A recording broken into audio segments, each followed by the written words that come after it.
Yes. Hello and welcome to Minding the Mindset. With me is a luminary, someone who is adorable with all the people following on all across. Thank you so much and welcome, Mr. Sudhakar Rao. Thank you so much, sir, for being here.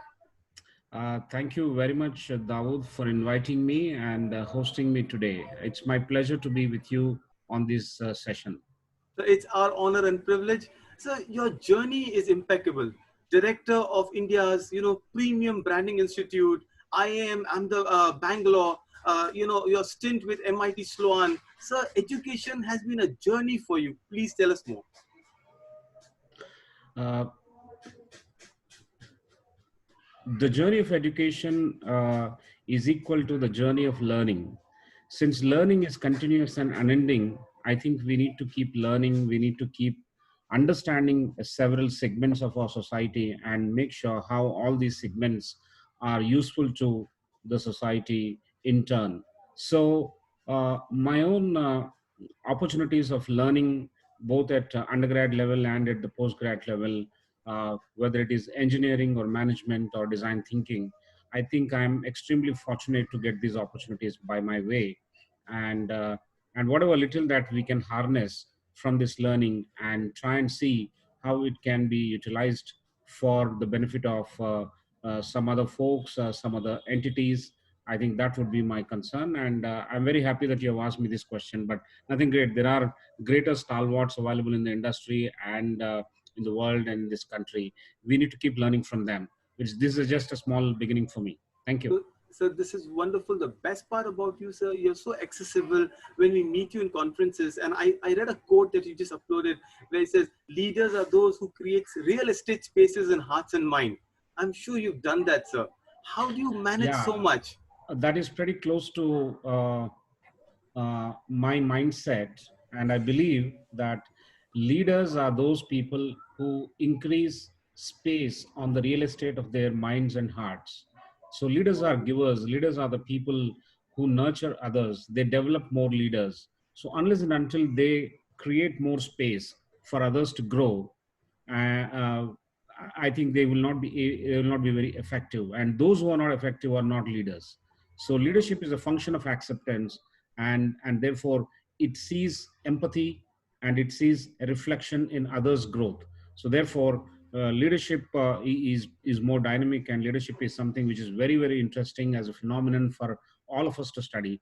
And while talking about that in the context of a recent webinar, I mentioned that leaders are those who create more space on the real estate of their minds and hearts. Wow, sir. So we have heard leaders are the one who shows the way, knows the way, and goes the way. I'm sure you one of us. You are just someone we really follow in all the way that you show us, sir. Thank you so much. Thank you so much. So in this 15 days and 21 days and a little more of the pandemic, we've seen a complete shift of the schools. Technologies have become, Zooms have become very popular. How do you see schools in the 10 years from now as we grow, sir? Uh, Instead of looking at 10 years from now, I think we should look at the immediate first. Okay. I believe very strongly when we read certain books in history or when we observe certain activities that take place, there are certain game changing events. One of that game changing event is this pandemic. And due to pandemic, there's been a lockdown, and due to lockdown, several segments have suffered. Yes. Now, these segments which have suffered are very important for us to understand. Keeping all that aside, let me talk about education. I think in education, we are also going to change the game. We are also going to change the way we have been functioning, both at the school level as well as higher education level. The schools will be the last one to be opened after the lockdown. Let us take it, even if it is not announced yet. All right. This is a very But bold schools will statement, sir. be the first one to recover from the impact of lockdown. Wow. Okay. Compared to other industries, Mhm. education will be one of the foremost and the first one to recover from the aftermath of the lockdown. But it will be the last one to be opened. As you know, universities will be open in September, a little before the schools will be opened. That is about the new sessions that we have to start in the academic year of 2020. Right, right, Now, the way we have taught and learned, this learning teaching space is something which is going to get actually little more efficient. People will digitize themselves, online properties will be built, right, accessibility will be much, much easier. And therefore, as far as teachers are concerned or the faculty members are concerned, they will have to pick up the threads and adopt the technology and the new methods of teaching and orientation very, very quickly. yeah, The learners or the students, on the other hand, are anyway digital natives. correct, They pick it up very, very fast. absolutely. Therefore, for institutions at school level as well as at the higher education level, the most important takeaway now is to reorient teachers very, very quickly and make sure that our online academic reputation building, online academic deliveries, online academic effectiveness, and differentiation points, all these will have to be built around very, very quickly. Here, what is important to note is the ground principles will remain the same. Yeah. Even otherwise, you are fighting to distinguish yourself. You are fighting to differentiate yourself as an institution, as a school. Now, you will have to bring all that on online, at least to start with. All right. My So this is prognosis is that the first 3 months will be a period where we'll do catch up. Most of the okay. schools and colleges and universities will do a catch up in the first 3 months. Okay. They settle down and they realize that there's no other option, and we need to actually strengthen our online properties and our abilities to reach students in this generation very, very nicely. So the access and capacity building will happen only in the first 3 months. It'll Okay. start from denial to wait and watch period to sitting on the fence to finally accepting and building the capabilities that we need to be online completely. I think that Wow. will happen in the first 3 months. The next 6 months, that is after 3 months after the first 3 months, Right. we will be trying to differentiate ourselves. The Okay. faster that you do, the better it is for you. Okay. But the ability to differentiate your school, ability to bring forth all that you have been doing otherwise as a differentiating point and put it very crisply and nicely for the students and communicate the same to their parents and influencers will win the day for them. I think entire energies in the second 3 months will be based on that. I think post January or so, things will be all right, and we will have to correct the academic schedules and make up for the loss of the time that we have had. And things will be normal as we move towards January, February, and March in totality. However, the one lesson that we will always take away from this pandemic is that we will do less of crowding, we will do less of conferencing, physical conferencing, we will do less of traveling, all that will save greater deal of carbon footprint. We will make it carbon negative to a large extent, and therefore people in their mindset will learn how to be very efficient with minimal resources, and the other resources that we always had, we will put it to the best use. Therefore, what we are trying to say here is efficiencies will be shown up, effectiveness will go up, and online reputation management will be a challenge, and it will take about 3 to 6 months to get these things right, and we'll be limping back to normalcy in 9 months time from now. That's my prognosis. Wow. So this is one of the most fantastic, transparent, candid, summary of what we can predict in education industry that I've heard. This is so beautiful. So my next question to you, sir, is the educationist, Mr. Sudhakar Rao. I'm sure has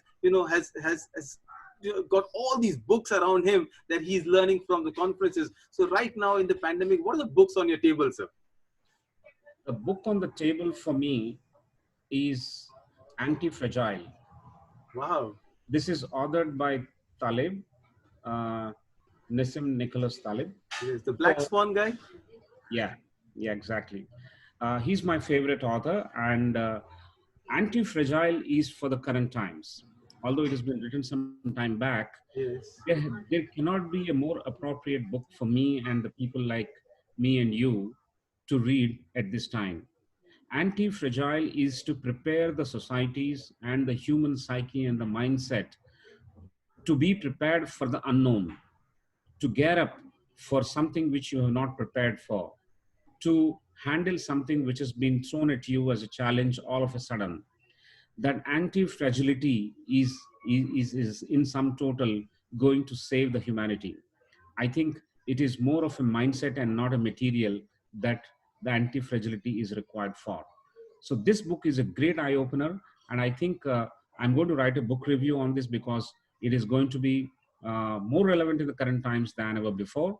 And I would like to also write small pieces which can be easily read. I can't do too much of a burden of writing today because people are not going to be patient enough to read long notes. Long reviews, right? The book itself is actually voluminous, but Absolutely, there sir. are relevant items, and I can customize it to the segment and then keep writing small pieces. But that is something which is keeping me excited. Anti-fragile is what we need to make our societies. Anti-fragile is what we need to make our mindsets. Anti-fragile is what the humanity is going to be. I love the choice of words, sir. The way it's more like poetic to me. The kind of books that you're choosing, the prognosis you suggested. So this is so much that we've got used to hearing from you. And I think that's why we flock all your social media accounts and your conferences. Thank So you. I'm coming to my second round, which I call the don't mind it. I call it with fondly the Rajnikant round. We want to see the other side of Dr. Sudhakar, Sir Sudhakar. So let me ask you first. We saw glimpses of you working inside the house, washing dishes all around. So on a scale of 10, sir, if your spouse were asked how good a spouse you are, what would the rating be? Uh, you wanted me to rate myself, right? Yes, sir. And we'll get a testimonial, hopefully. Uh, that's a tricky one, but you are known for asking these things. Uh, uh, I have only tried dishwashing. All right. So we saw the pictures. Yeah, I have only tried dishwashing, nothing great, but I seem to be good at dishwashing. I'm not good at cooking. I'm not good at other things. I can do those things, and I have done those things as well. But I think I have found my strength that lies in dishwashing, and I probably could be one of the dishwashers or one of the best dishwashers around in my locality, probably. But on a scale of 1 to 10, I'll rate myself as pretty close to 9. Wow, sir. So we'll get a testimonial from ma'am to attest to this fact for sure.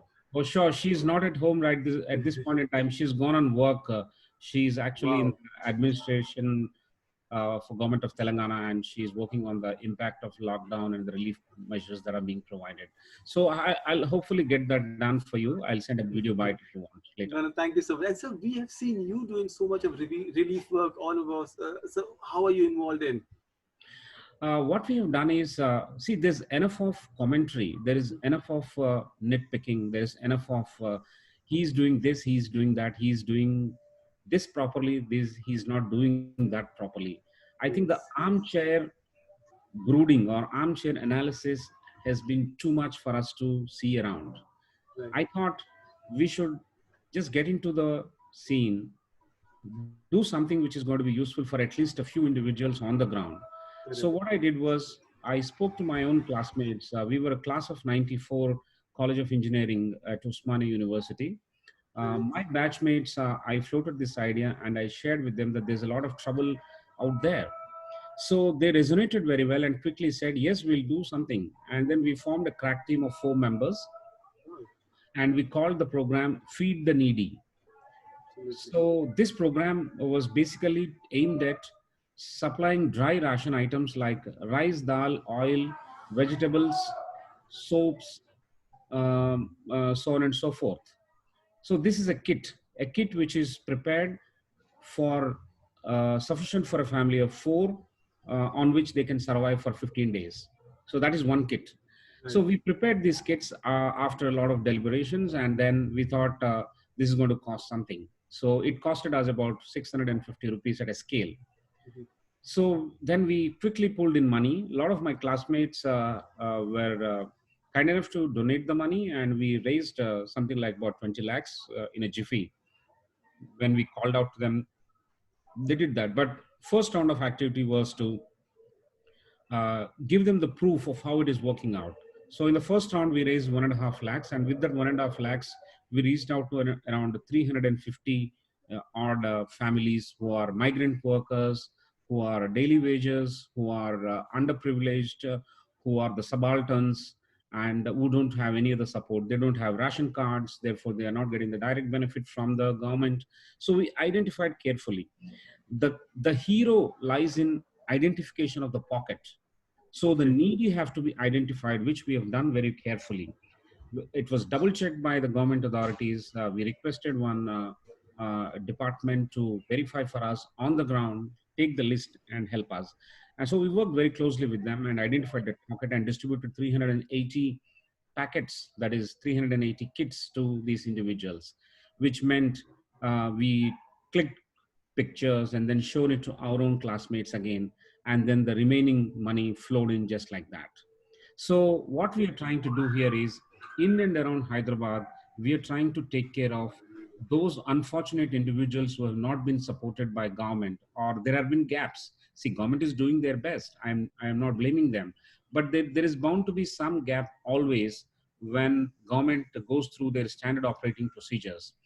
And that's what voluntary groups like ours will come in and add some value. And I thought we need to jump into the scene and do something which will make a little bit of difference to the lives of several individuals. So the Feed the Needy program, as we are talking, uh, has touched about 30 such pockets.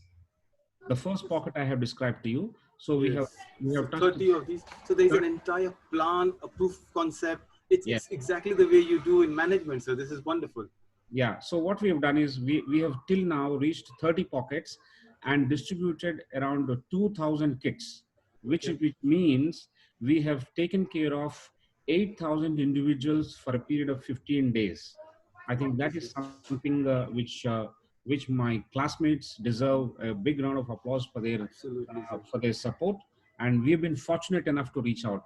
It is a once in a lifetime opportunity for us, a God-given opportunity for us to reach out to the fellow human being, and that's all that we see in there.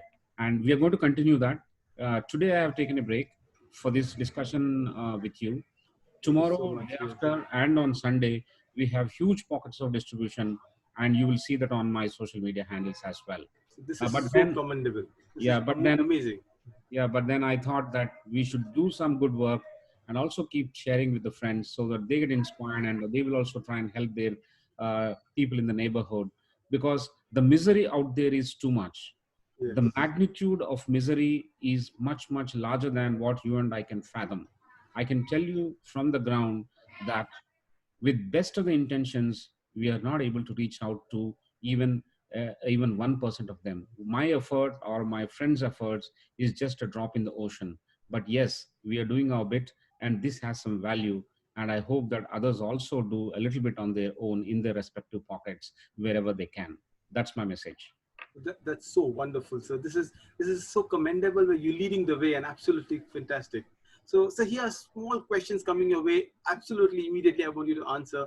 So who are you? A morning lark or an evening owl or the night owl? I am a doer. Okay, this is nice, sir. I am not a armchair brooder. I am a doer. I can work any time in the day without being a problem to me. And I can postpone my physical requirement, luckily, depending on the urgent requirements of the immediate neighborhood. I think that's the way we have been trained, and that's the way we have been able to build our mindset. So sometimes in the past, when it was not pandemic and things were fine, I have always been a night owl as a student.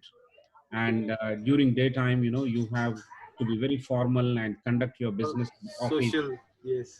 All that was fine with us. So depending on the requirement, we can don a different hat, but largely I'm a doer and not an armchair brooder. Wow, sir. So given a choice between becoming a grandmaster at chess or 100-meter Olympic champion, what would you choose? A grandmaster chess and 100 meters, Olympic champion. any day grandmaster chess. Wow, I can see the intellect flowing through. That's really interesting. maybe How yes, maybe sir. my next life. So if you were an animal, which any animal you could be, which one would you be and why? uh, I would like to be a camel. Wow, this is interesting. I I would like to be a camel because camel has displayed its ability to survive. The lessons of instinct for survival for a long, long time in adverse conditions and situations is what a human being is supposed to imbibe. And I, being one of the lesser mortals, have liked the mindset and the characteristic features of a camel. I would definitely like to be an animal in the desert, that is a caravan against odds in the most adverse conditions, like the way a camel does. So camel is my first choice. It's so unique, so different answers. So my last question to you: how does the educationist Sir Sudhakar Rao unwind himself? So what happens? Is it music? Is it Netflix? How does that happen, sir? I watch a lot of movies. That's been there with me during my undergrad days. Uh, Wow, when I was in engineering, I used to watch on an average 3.52 movies per week. that's wonderful. That was too much. Okay. So that's a Uh, secret of how we become good educationists. We're making notes, sir. Even now, I watch a lot of movies on Netflix and Prime Video. So I keep watching. So right now, as we are talking, Yes. last night I watched about two movies: Blackmail and Road to Ladakh by Okay. Irfan Khan. Wow, that's a tribute. That's a lovely way of actually doing a tribute, sir, to someone who's amazing. He is one of the finest actors who Yes. has lived in our times. Absolutely, sir. Absolutely. So, anything else on the binge watching show you recommend that we should be watching? I think people should watch Contagion. Okay, that's People should amazing. watch Contagion. That is one. And there is a movie in Malayalam, Tamil, and Telugu. In Telugu, it is called uh, Kanulu Kanulanu Dochayante. What it means is um, the hero is Dalkar Salman, son of Mammootty. That movie is actually doing a good one. It is some two girls and two boys, and in that uh, they do money heist on one hand, and the others actually trying to beat the established norms of e-commerce. Wow. So it's very interesting. I think people should watch that and then be careful about it. That is Okay. one of the movies that I recommend. The poster will be right here. Thank you so much, sir, for your time. We saw the intellect part of it, the empathetic part of it, the prognosis that you shared. Sir, it was amazing just to share my conversation with you. I learned so much. Thank you so much, sir. Thank you, Dawood, for zeroing on me. I am very happy to have conversed with you. Convey my regards to your family members, and you too have a good time and spread the good word that we need to be strong enough to be able to help others. With Absolutely, that sir. message, we can close this discussion. Thank you very much. Sir, my pleasure. Thank you so much, sir.